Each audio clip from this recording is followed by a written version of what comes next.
तपाईहरुको फुलबारीमा कार्नेसन फुलको बोट छ कि छैन?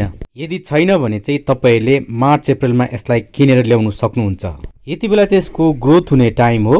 सानो प्लान्ट पनि तपाईहरुले ल्याउनु भयो भने चाहिँ 15-20 दिन भित्रमै त्यसमा कोपिला लागेर फुलहरु पनि फुल्नु सुरु गर्छ। एकदमै चखिलो र सुन्दर रङहरुमा पाउँछ कार्नेसन। यति बेला तपाईले कार्नेसनको बोटहरु कतै देख्नुभयो भने मसिनो 3 इन्ची जस्तोको हाँगा चुटाएर ल्याएर गमलाको छेउमा गाड्दिनु भयो भने अथवा त्यसलाई कतै सार्दिनु भयो भने सजिलैसँगले 15-20 दिन भित्रमा सरिहाल्छ। यसको खुबी चाहिँ के छ भन्दाखेरि यसलाई मसिनो गमलामा रोप्नु सकिन्छ। 4 इन्चीको गमलामा रोप्यो भने गमलाभरि यो प्लान्ट हाउसेर बोटभरि फुल फुल्छ। रुमतिर बरन्डातिर राम्रो तपाईहरुको उज्यालो छिर्छ भने यसलाई इन्डोर पनि राख्न सकिन्छ।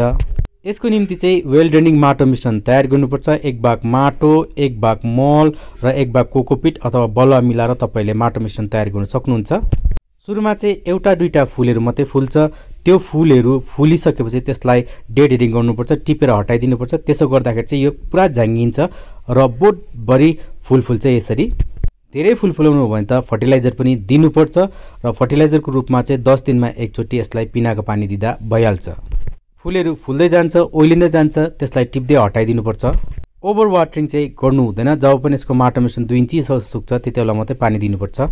मार्च अप्रिल भरि चाहिँ यसलाई तपाईहरुले प्रोपोगेट पनि गर्न सक्नुहुन्छ। सानो यसको हाँगा लिएर तपाईले चारपट्टि गाड्दिनु भने त्योबाट पनि नयाँ प्लान्ट बनिहाल्छ। मलाई त कार्नेसन खुबै मन पर्छ। तपाईहरुलाई कार्नेसन मन पर्छ कि मन पर्दैन कमेन्ट गरेर बताइदिनु।